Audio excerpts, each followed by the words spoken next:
Hello, friends. Good afternoon, good morning, good evening, wherever everybody is. So good to see everyone. And happy Thursday. Isn't this nice? What are you looking at? He's looking at the date. Sammy's having his chocolate first thing. It's a blue ball. Yes. Yes, yes, yes. And yes, welcome in. Hope everyone is doing good. We have been having a nice, restful little staycation, if you will. And we got a couple things to work on today. So we thought that we would start up the stream and spend a little time together. Maybe learn something new. Since the way that we left last stream on Sunday is we just got in the fancy schmancy knife sharpener that Sam ordered for us. So that's what we get to start with today, is to learn how to use that. First, we have to show how dull the knife is. So that's fair. And then I'll sharpen it and you'll see if there's an increase or a decrease in what And I've he's done. starting with my knife. So he's done his Santoku already, his shun, just to practice on. Really happy with it, Yeah. obviously. Yeah. Was it super easy? Yeah. Sweet. Okay, so tomatoes are always the best place to test your blade to see if it's sharp, right? If you can't cut through a tomato, you've hit the limit to where your knife blade should no longer be. So then you gotta start over, right? So let's see. Like, you should be able to literally just drag your knife through this tomato and cut through it. A lot of chefs actually, to test, they just pop it on the flat side and just run their knife like this, and it just like runs the thinnest piece of tomato off.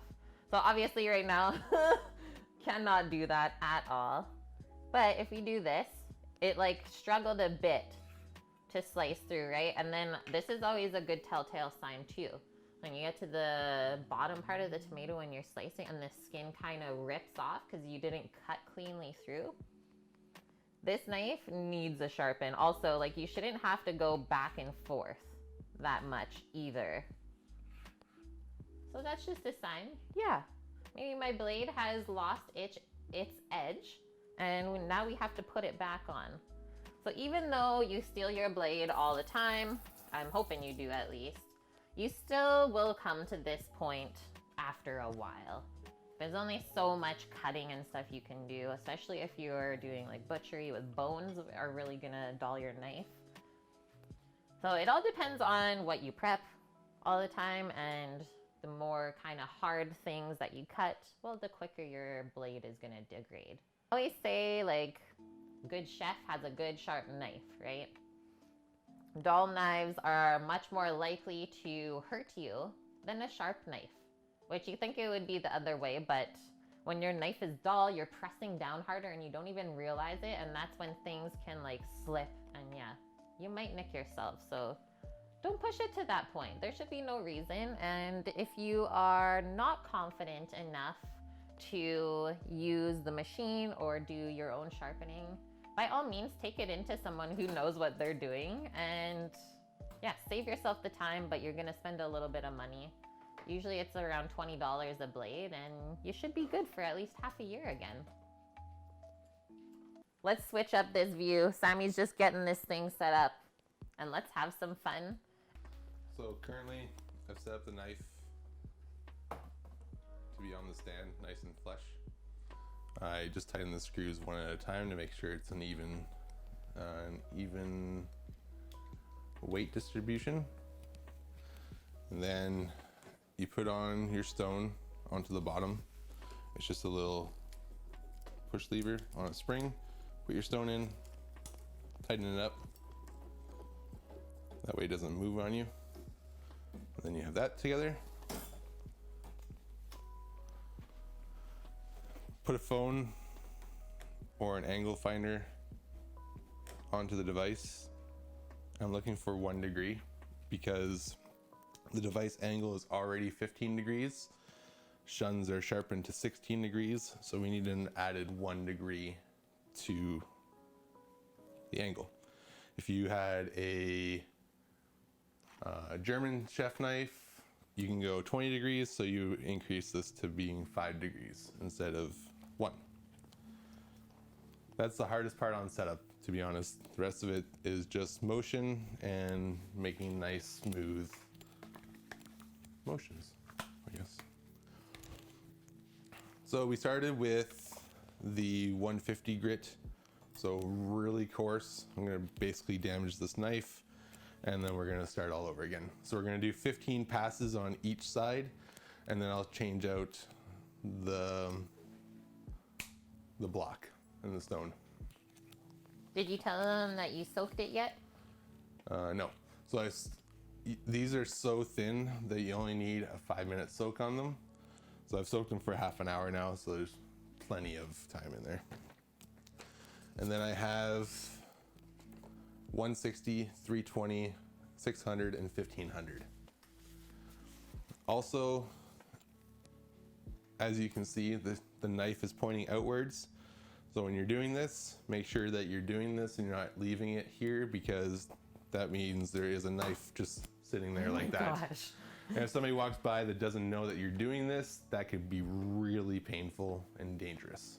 So when you're sharpening the knives, sharpen the knives, finish sharpening knives, put the stuff away. So 15 passes. I'm terrible at counting. So you're gonna start kind of low and work your way out. So out,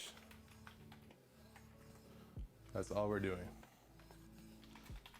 So let's do.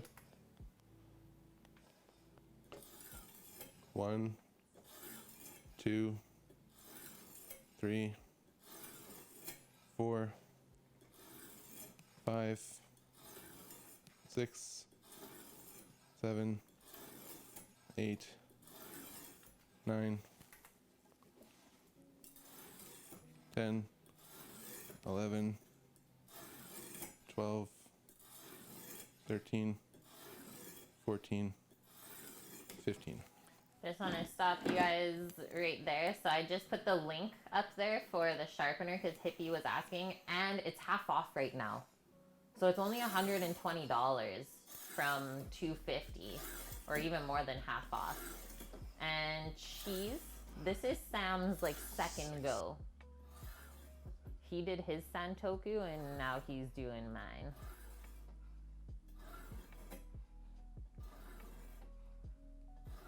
Like, this is something that I would feel comfortable with rather than going like freehand and guessing the angle with a stone. That's 15 each side. Just give the knife a wipe off all the extra steel that's on it. Take out the one block, put it back in the water, throw in the 320.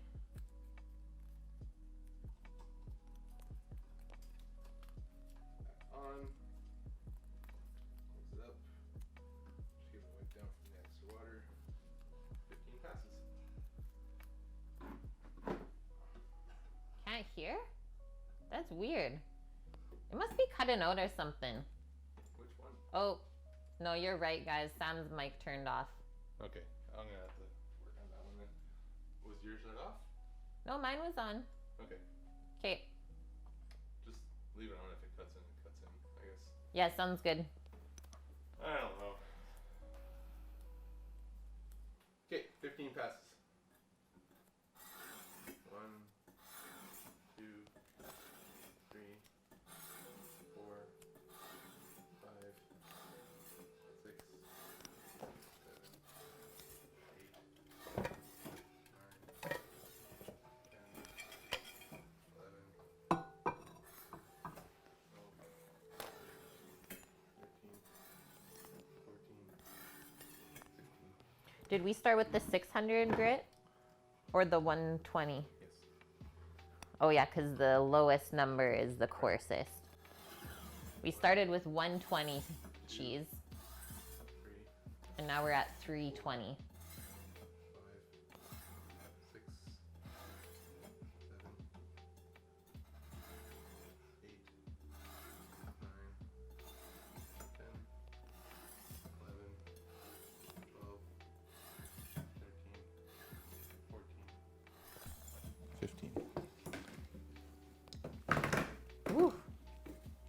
Yeah, even if that part falls, like, it doesn't actually fall. Nope. And it's not super heavy either. Nope. 600. 600 next. Number 3.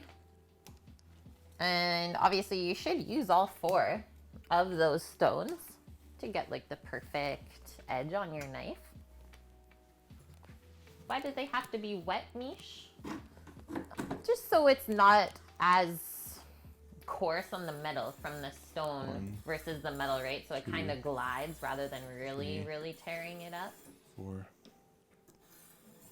5, 6, 7. Yeah, for sure, 8, Hippie will get CBD to 9, do this one up. Kind 10, of on its own, I think. 11, 12, 13. It's true, Bonk. Having 14, that blade sitting there, 15. terrifying. 1, 2, 3, 4, 5, 6, 7, 8, 9, Oh, 10, ringers on. 11, 12, 13, 14, 15.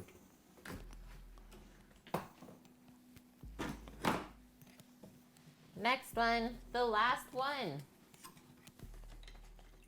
Yeah, there are diamond stones. Do we have any of them? Yeah, we have all 4 of them. Oh, okay.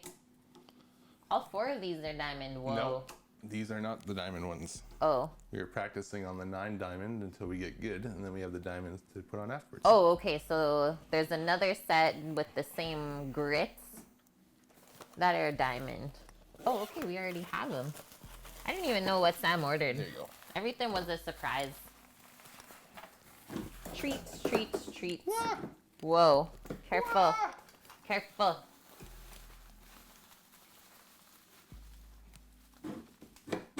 This way. I find that the thumb screw works its way loose. It seemed to be a complaint. So far, we're good, I think, Cheese. Well, the thumb screw can go loose, but that's why you tighten the bottom part.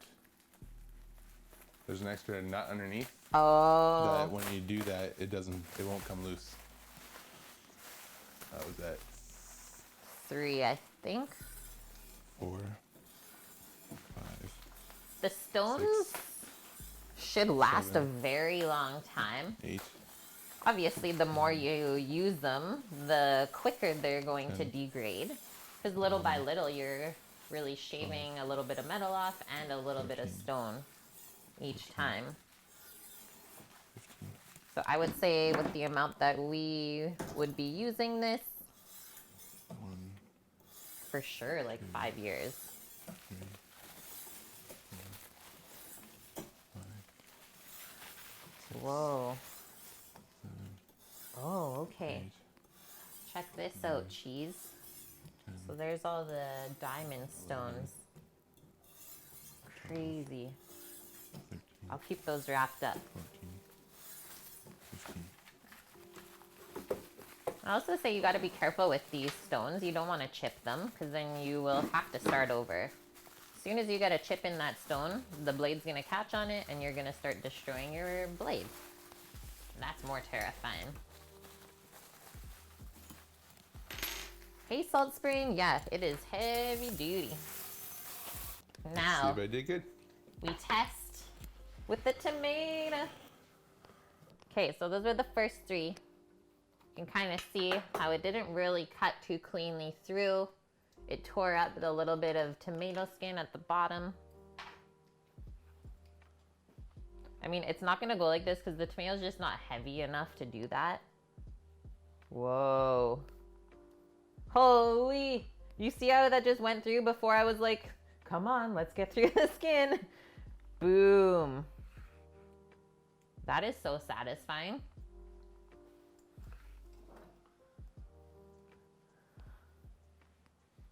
It works. It works. In like, what, 20 minutes, I would say that took you. Let's say, yeah, about 5 minutes per stone.